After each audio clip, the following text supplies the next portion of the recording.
Partie 7.1.2, test de déploiement des systèmes de machine learning. Ça, c'est la dernière partie. Alors, le déploiement de MLS implique plusieurs activités de test essentielles visant à vérifier que le système basé sur l'IA fonctionne correctement et de manière fiable dans un environnement cible. Par exemple, le cloud, les terminaux périphériques, les appareils mobiles. Chacun des types de tests suivants permet de traiter des risques spécifiques liés au déploiement. Cette petite introduction du chapitre, en résumé, en fait, elle montre que le test de déploiement garantit que le système IA fonctionne comme prévu dans son environnement réel. Je vais juste mettre l'accent sur environnement réel, sans erreur, sans biais et avec une performance stable.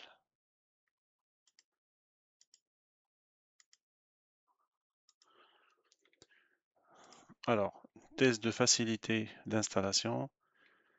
On va voir ici alors chacun des types de tests suivants. Alors on va voir les types de tests qui permettent de traiter des risques spécifiques liés au déploiement. Donc on va voir les tests de facilité d'installation, tests de restauration,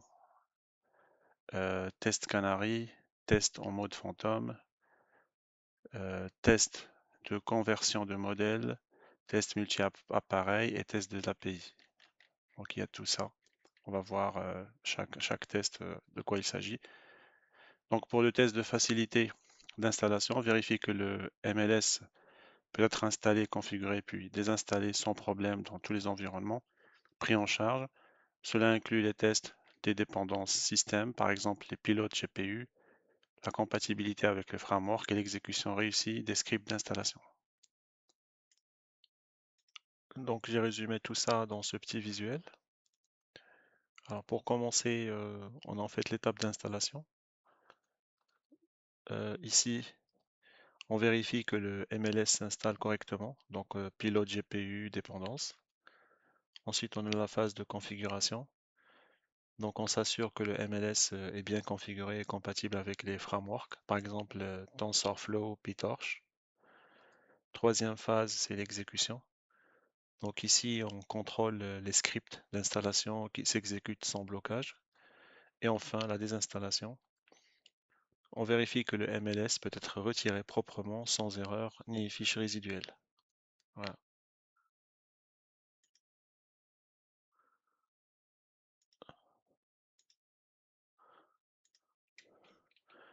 Alors, test de restauration, rollback, vérifie la capacité du système à revenir sans problème à un état précédemment stable et opérationnel à la suite d'un déploiement dégradé ou ayant connu un échec. Ces tests peuvent porter uniquement sur le modèle ou sur l'ensemble du système, par exemple y compris le pipeline de données. Notez que les tests de restauration doivent être effectués avant le déploiement afin de confirmer que la restauration est prête. Ici, donc dans ce visuel, on a en fait la phase de déploiement. C'est le, c'est le modèle où le système est mis en production. Ensuite, on a un échec ou dégradation.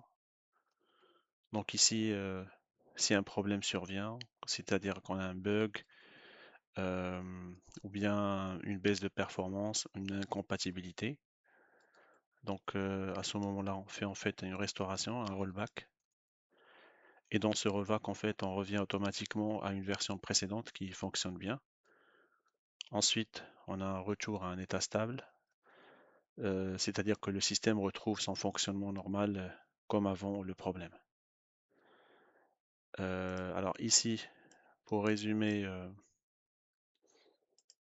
désolé, ici, donc pour résumer tout ce graphique, en fait, ça montre que si le déploiement échoue, il existe une sécurité de retour en arrière qui ramène le système à une version stable sans impact majeur pour les utilisateurs. En fait, il garantit une fiabilité et continuité pour l'IA en production. Donc, ce qu'il faut retenir ici, je rajouterai ces deux termes qui sont très importants, c'est à mémoriser. Donc, fiabilité et continuité. Donc, on retourne sur le syllabus. Test Canary valide les nouveaux déploiements en déployant un modèle mis à jour sur un petit sous-ensemble du trafic de production, par exemple 5% des utilisateurs. Les métriques en temps réel, telles que la latence, la précision et les taux d'erreur, sont suivies afin de détecter les régressions avant un déploiement complet. Dans cet exemple, en fait, on a une phase de nouveau modèle déployé, donc ici. C'est-à-dire, en fait, on a une version mise à jour et qui est lancée. Ensuite, on a un petit groupe d'utilisateurs, 5% d'utilisateurs. Seul un sous-ensemble du trafic reçoit ce modèle, pas tous. Ensuite, on a en fait le suivi des métriques en temps réel, c'est-à-dire on observe la latence, les précisions et les taux d'erreur pour détecter d'éventuelles régressions. Et enfin, déploiement complet, si bien sûr valide. Si les résultats sont bons, le modèle est diffusé à tous les utilisateurs. Donc aussi, pour résumer, alors ce schéma en fait il montre que le test Canary est une mise en production progressive. On commence avec un petit groupe pour vérifier la fiabilité, puis on étend à l'ensemble des utilisateurs uniques si tout fonctionne bien. C'est une façon de limiter les risques lors d'un déploiement d'IA. Donc pour mémoriser ces tests en examen,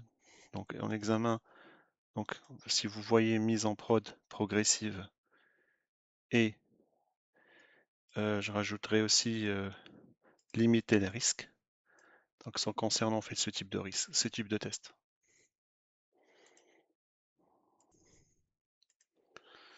Donc test en mode fantôme, exécute un nouveau modèle en parallèle avec le modèle de production actuel en temps réel, en acheminant les mêmes requêtes vers les deux systèmes sans affecter les réponses en production. Ils permettent de comparer les anciens et les nouveaux modèles à l'aide de données en temps réel dans un environnement contrôlé et à faible risque, et peuvent mettre en évidence des défauts tels que des régressions de perf ou des dérives de données avant le déploiement complet.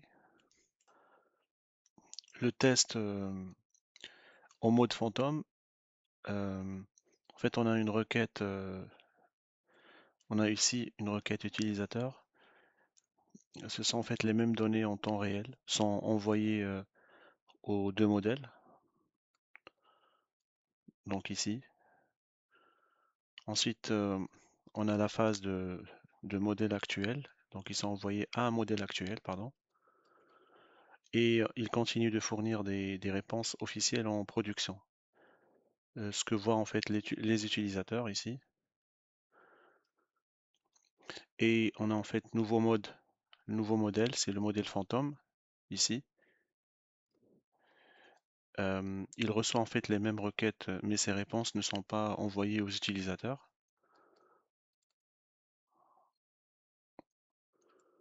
Et en fait, on a une comparaison des résultats, ici. Euh, En fait, on analyse les différences entre les deux modèles pour détecter les problèmes. S'il y a en fait des régressions, de perfs, dérives de données. Donc ici, euh, pardon, pour résumer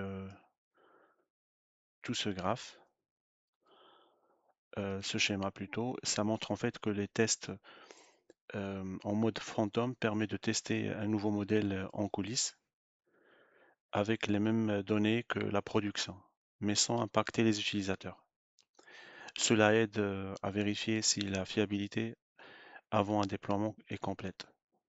Donc ici, ce que vous devez aussi retenir pour ce type de test, donc il y a en fait tester un nouveau modèle en coulisses et sans impact Utilisateur.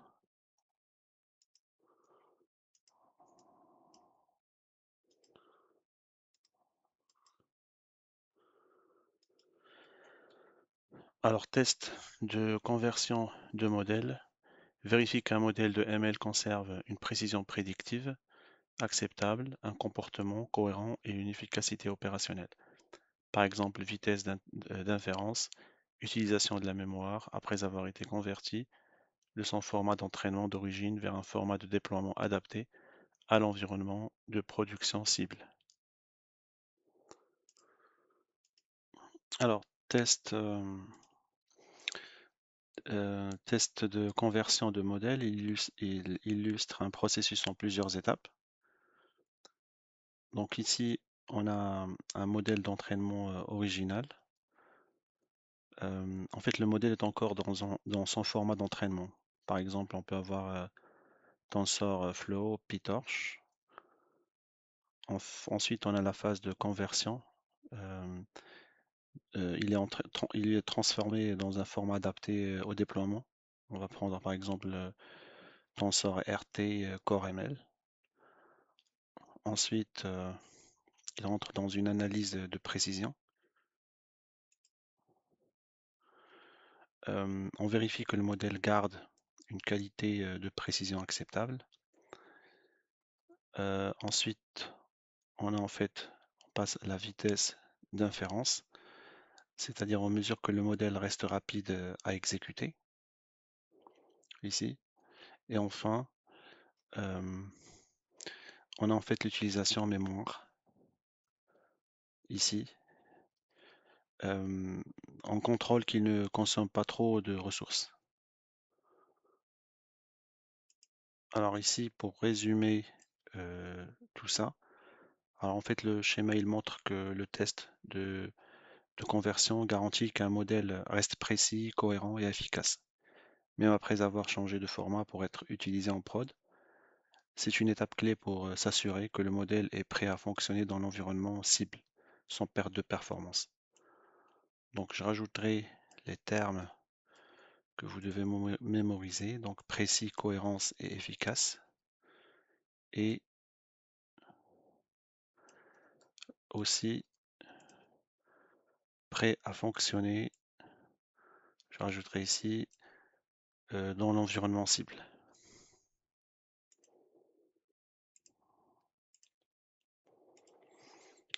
Alors, test appareil, vérifie que le MLS fonctionne correctement sur l'ensemble de ses cibles, le déploiement prévu, des appareils mobiles et périphériques au serveur cloud. Et je rajouterai en guise de conclusion, donc ici, teste l'API, vérifie que le MLS expose des interfaces bien définies et conforme aux normes. Il valide le traitement correct des entrées et des sorties des messages d'erreur et des flux de travail d'intégration avec des systèmes externes tels que les flux de données, les clients et le pipeline.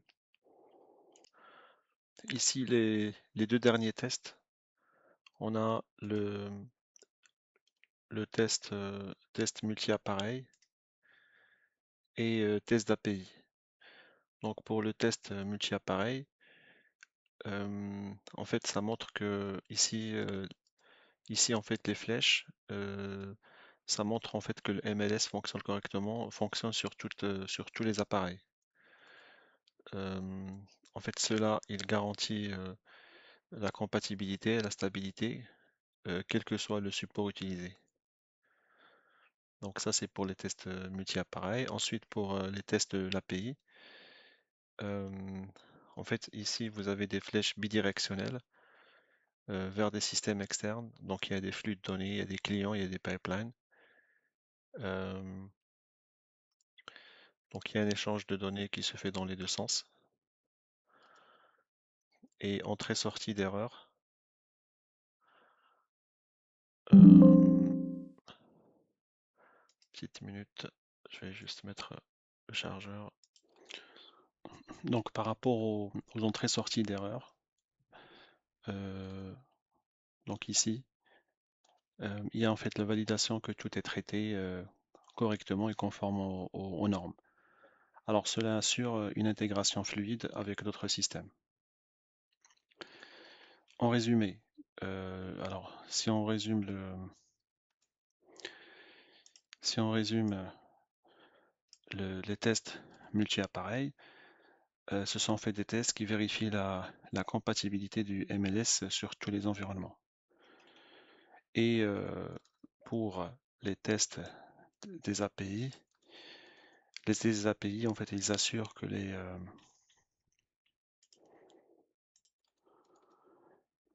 tests API, ils s'assurent que les interfaces sont bien définies et fonctionnent correctement avec les systèmes externes.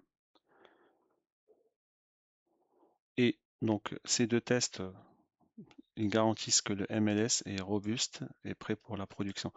Alors ici, je vais le rajouter. Ce qu'il faut retenir par rapport à ces deux tests, c'est robustesse et prêt pour la production.